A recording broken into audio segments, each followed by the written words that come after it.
La imagen es mala, borrosa, torcida, con ese ruido visual típico de las cintas viejas.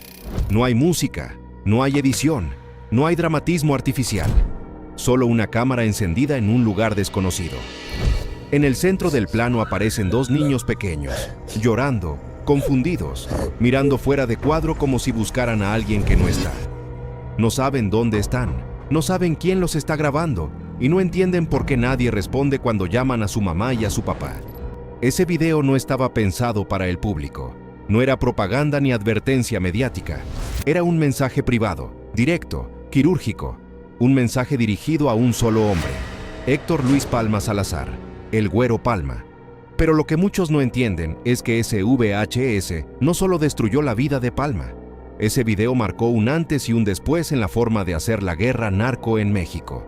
Para entender por qué el ataque contra la familia del Güero Palma fue posible y por qué tuvo ese nivel de crueldad, hay que retroceder un poco más. Volver a un punto que muchos mencionan, pero pocos explican con claridad. El asesinato de Enrique Kiki Camarena. Hasta mediados de los años 80, el narcotráfico mexicano funcionaba bajo una estructura casi empresarial. El Cártel de Guadalajara, encabezado por Miguel Ángel Félix Gallardo, operaba como un paraguas que ordenaba rutas, protegía cargamentos y mantenía un equilibrio entre los distintos grupos. No era un sistema pacífico, pero sí era estable. Estados Unidos sabía quién mandaba y con quién negociar, y los grupos locales sabían hasta dónde podían moverse. Kiki Camarena rompió ese equilibrio. Su trabajo como agente de la DEA expuso rutas, nombres, operaciones y, sobre todo, el nivel de protección política que tenía el cártel. Su secuestro, tortura y asesinato no solo fue un crimen brutal, fue un error estratégico gigantesco. La presión de Estados Unidos fue inmediata y constante. El gobierno mexicano ya no pudo mirar hacia otro lado como antes. El sistema entero quedó bajo la lupa. Félix Gallardo entendió que el modelo centralizado ya no era viable. Demasiado visible, demasiado grande, demasiado peligroso. La solución fue dividir el poder antes de perderlo todo. Así nace el reparto territorial que marcaría las siguientes décadas del narco mexicano. Pero ese reparto no fue equitativo ni pacífico. Fue una bomba de tiempo. Los Arellano Félix, que quedaron con Tijuana, se sintieron herederos naturales del viejo imperio, no solo por territorio, sino por apellido y cercanía con Félix Gallardo. Para ellos, el poder no se compartía, se defendía. Del otro lado, en el Pacífico, surgía una alianza más pragmática, menos ceremonial y mucho más operativa. Ahí es donde el Güero Palma empieza a ganar peso. Palma no era un líder carismático ni un showman. Era un operador eficaz. Participaba en movimientos arriesgados, en el control de rutas y, según distintas versiones, en la intercepción de cargamentos que originalmente no estaban destinados a su grupo.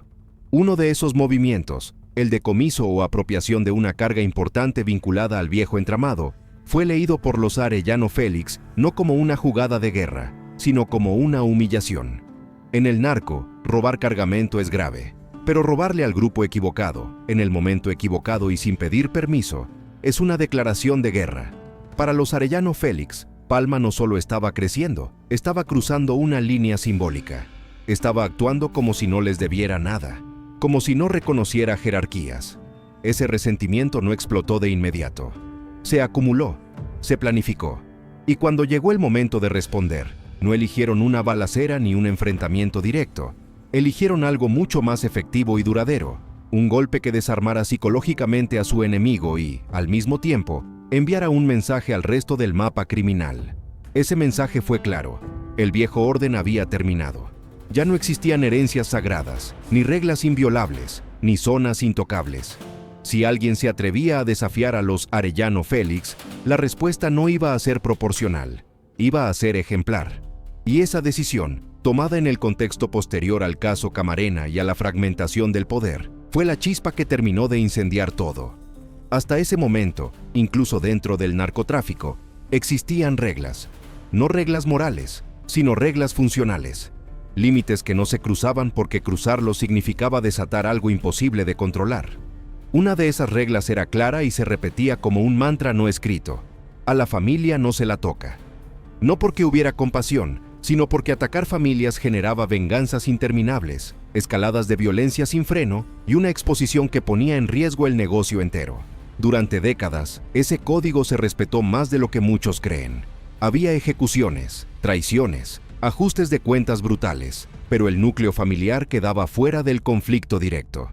Esa línea permitía que la violencia tuviera cierta contención.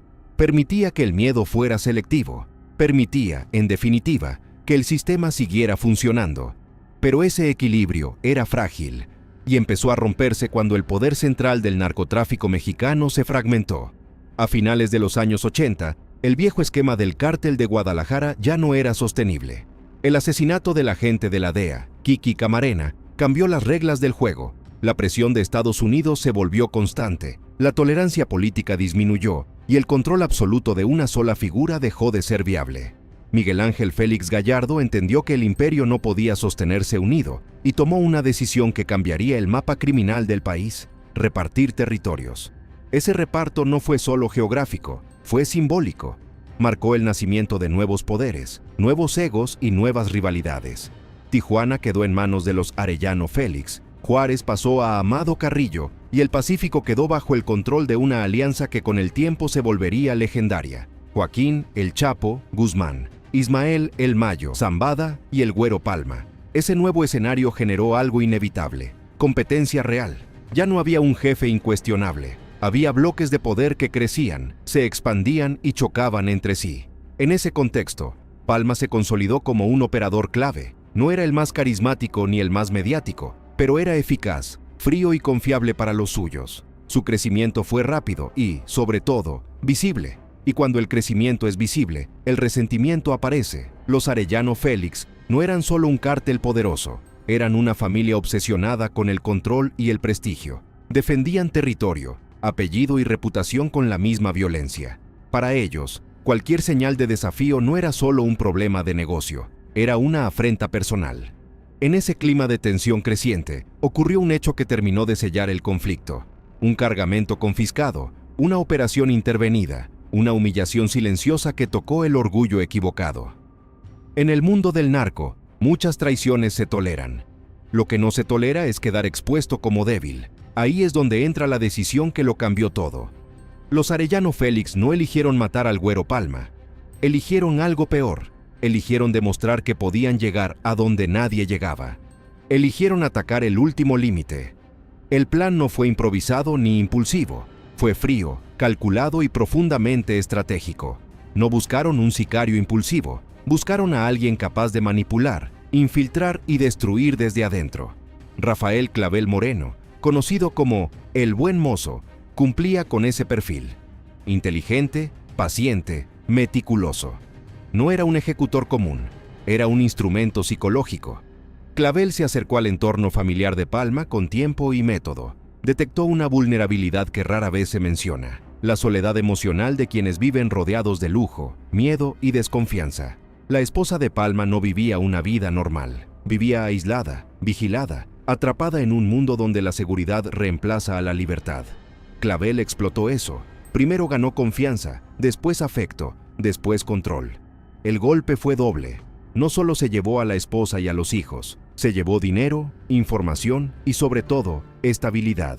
Cuando Palma regresó y encontró su casa vacía, su primera reacción fue humana. Pensó en una traición personal, en un abandono, en una infidelidad.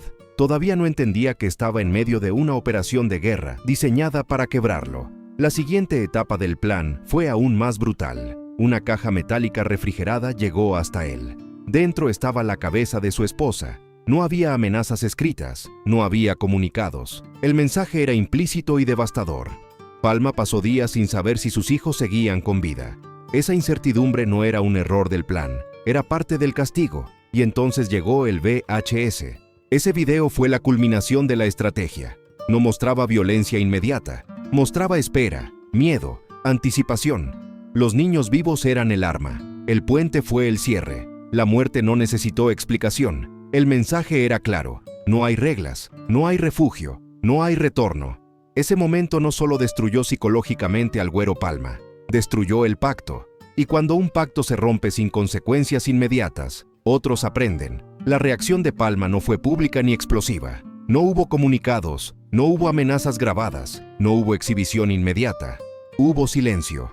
Un silencio que muchos interpretaron como debilidad, pero que en realidad era algo mucho más peligroso, la preparación de una venganza sin límites. A partir de ahí, la violencia dejó de ser personal. Se volvió sistemática. No se buscó solo al responsable directo, sino a todo el entorno que había participado, ayudado o permitido. La lógica cambió. Ya no importaba la culpa individual, importaba el mensaje colectivo. Cada acto tenía que enseñar algo. Ese modelo empezó a replicarse. Otros grupos observaron y entendieron la lección. Atacar familias funcionaba. Generaba terror, desorganizaba al enemigo y rompía cualquier posibilidad de negociación futura. La violencia dejó de ser silenciosa y pasó a ser demostrativa. Los cuerpos comenzaron a hablar. Las ejecuciones dejaron de ocultarse. México entró en una etapa distinta. Las guerras ya no se peleaban solo por rutas o territorios, se peleaban por símbolos. Discotecas, carreteras, pueblos enteros se convirtieron en escenarios de mensajes. La masacre dejó de ser un error y pasó a ser una herramienta. En ese contexto, el caso del Güero Palma dejó de ser una historia individual y se convirtió en un precedente. No fue el único responsable del cambio, pero sí fue el punto exacto donde el límite dejó de existir. A partir de ahí, el Estado quedó desbordado. Seguía persiguiendo estructuras jerárquicas mientras el crimen se fragmentaba en células autónomas, venganzas cruzadas y conflictos imposibles de contener. El monstruo ya no tenía una sola cabeza. Con el tiempo, Palma fue capturado, extraditado, encarcelado. Envejecería tras las rejas, lejos del poder que alguna vez tuvo. Héctor Palma Salazar aparece ya sin el cabello ni el bigote con el que fue deportado por las autoridades de Estados Unidos unas horas antes, y en el pecho, el número que sustituye su nombre dentro de prisión. Es el reo 3950, con una pluma de tinta azul. Para muchos, su historia terminó ahí. Pero ese es el error más común, porque aunque el hombre desapareció del tablero, la lógica que se instaló siguió viva. Hoy, cuando se habla de violencia extrema, de familias desplazadas, de ejecuciones simbólicas y amenazas públicas, se suele pensar que es algo nuevo. No lo es.